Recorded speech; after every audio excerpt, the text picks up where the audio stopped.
ಚೆನ್ನಾಗಿ ನೀಟಾಗಿ ಡ್ರೆಸ್ ಆಗಿ ಕ್ಲಾಸಿಕ್ಕಾಗಿ ಡ್ರೆಸ್ ಆಗಿ ಕೈಗೆ ವಾಚ್ ಕಟ್ಕೊಳ್ಳಿ. ಏನೇ ಇದ್ದರೂ ಕೂಡ ಆಪೋಸಿಟ್ ಪರ್ಸನ್ನ ಕಣ್ಣು ನೋಡಿ ಕಾನ್ಫಿಡೆಂಟಾಗಿ ಮಾತಾಡೋದು, ಕಾಮಾಗಿ ಇರೋದು.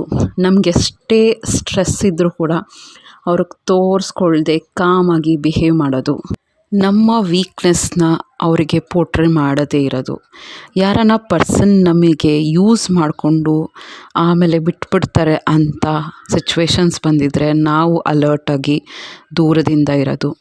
ಸೈಲೆಂಟಾಗಿ ನಮ್ಮ ಪ್ರೋಗ್ರೆಸ್ ಕಡೆಗೆ ವರ್ಕ್ ಮಾಡೋದು. ಆಮೇಲೆ ನಮ್ಮ ಸಕ್ಸಸ್ ಮಾತಾಡಬೇಕು. ನಾವೇನೋ ಇನ್ನೂ ಸಕ್ಸಸ್ ಆಗದೇ ನಾವು ಅದನ್ನು ಮಾಡ್ತೀವಿ ಇದನ್ನು ಮಾಡ್ತೀವಿ ಅಂತ ಜಂಬ ಕೊಚ್ಕೊಳ್ಳೋ ಬದಲು ಸೈಲೆಂಟಾಗಿ ವರ್ಕ್ ಮಾಡಿ ಆಮೇಲೆ ನಮ್ಮ ಸಕ್ಸಸ್ಸು 4 ಜನ ಮಾತಾಡೋ ಥರ ಇರೋದು. ಇದೇ ಕಾನ್ಫಿಡೆಂಟ್ ಪರ್ಸನ್ ಲಕ್ಷಣ. ಇಂಥ ವ್ಯಕ್ತಿಗಳು ಒಂಥರ ಡೇಂಜರ್ ಆಗಿರ್ತಾರೆ, ಸೈಲೆಂಟಾಗಿರ್ತಾರೆ, ತುಂಬ ಕ್ಯಾಲ್ಕುಲೇಟಿವ್ ಆಗಿರ್ತಾರೆ, ತುಂಬ ಜಾಣರಾಗಿರ್ತಾರೆ. ನೀವು ಆ ಥರ ಆಗಬೇಕು ಅಂದರೆ ಆದಷ್ಟು ಸೈಲೆಂಟಾಗಿ ಇರಿ, ಕ್ಯಾಲ್ಕುಲೇಷನ್ಸ್ ಮಾಡ್ತಾಯಿರಿ. ಲೈಫಲ್ಲಿ ಯಾವ ರೀತಿ ಸಕ್ಸಸ್ ತೊಗೊಳ್ಳೋದು, ಯಾರೇ ಏನೇ ಮಾತಾಡಿದ್ರು. ಈಗ ರೋಡಲ್ಲಿ ಹೋಗ್ತಾಯಿದ್ರೆ 100 ಜನ ಏನೇನೋ ಮಾತಾಡ್ತಿರ್ತಾರೆ ಅಥವಾ ಏನೇನೋ ಅನ್ಕೋತಾ ಇರ್ತಾರೆ. ಅದ್ರ ಬಗ್ಗೆ ಎಲ್ಲ ಬಾದರ್ ಮಾಡಲ್ಲ. ಯಾವ ವ್ಯಕ್ತಿ ತುಂಬ ಡೇಂಜರ್ ಆಗಿರ್ತಾರಲ್ಲ, ತುಂಬ ಸೈಲೆಂಟಾಗಿರ್ತಾರೆ. ಒಂದು ಹೆಜ್ಜೆ ಇಡಬೇಕಾದ್ರೂ ಲೈಫಲ್ಲಿ 108 ಸತಿ ಯೋಚನೆ ಮಾಡಿ ಡಿಸೈಡ್ ಮಾಡ್ತಾರೆ. ಡಿಸೈಡ್ ಮಾಡಿ ಹೆಜ್ಜೆ ಇಟ್ಟಾದಮೇಲೆ ಅದ್ರ ಬಗ್ಗೆ ಥಿಂಕ್ ಮಾಡಲ್ಲ. ಏನೇ ಕಾನ್ಸಿಕ್ವೆನ್ಸಸ್ ಇದ್ದರೂ ಅದನ್ನು ಬೋಲ್ಡಾಗಿ ಫೇಸ್ ಮಾಡ್ತಾರೆ. ಇದೇ ಡೇಂಜರ್ ಪರ್ಸನ ಲಕ್ಷಣ.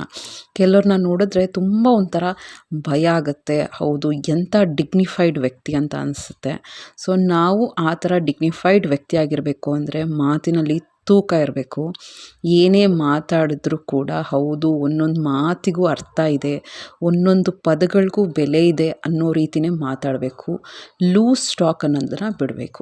ಇವತ್ತಿನ ಮಿನಿ ವ್ಲಾಗ್ನ ಶೇರ್ ಮಾಡ್ತಾಯಿದ್ದೀನಿ. ಬೆಳಗ್ಗೆ ಎದ್ದ ತಕ್ಷಣ ಆ್ಯಸ್ ಯೂಶಲ್ ವಾಕಿಂಗ್ ಮಾಡಿದ್ದೆ. ತರಕಾರಿ ಜಾಸ್ತಿ ಹಾಕಿ ಪಲಾವ್ ಮಾಡಿದ್ದೆ. ತುಂಬ ತಿನ್ನಬೇಕು ಅಂತ ಅನಿಸ್ತಾಯಿತ್ತು. ಪನ್ನೀರು, ಬೀನ್ಸು, ಕ್ಯಾರೆಟು ಇದನ್ನೆಲ್ಲ ಹಾಕಿ ಮಾಡಿದ್ದೆ. ಮತ್ತು ತುಂಬ ಎಗ್ಗನ್ನ ತಿನ್ನಬೇಕು ನಾನೀಗ. ಡೈಲಿ ಅಟ್ಲೀಸ್ಟ್ ಒಂದು 2 to 3 ಎಗ್ಗನ್ನ ತಿನ್ನಬೇಕು ಅಂತ ಹೇಳಿದ್ದಾರೆ. ಅದಕ್ಕೆ ಡೈಲಿ ಬಾಯ್ಲ್ಡ್ ಎಗ್ ತಿಂತೀನಿ ಅಥವಾ ಬೇರೆ ರೂಪದಲ್ಲೂ ತಿಂತಾಯಿರ್ತೀನಿ.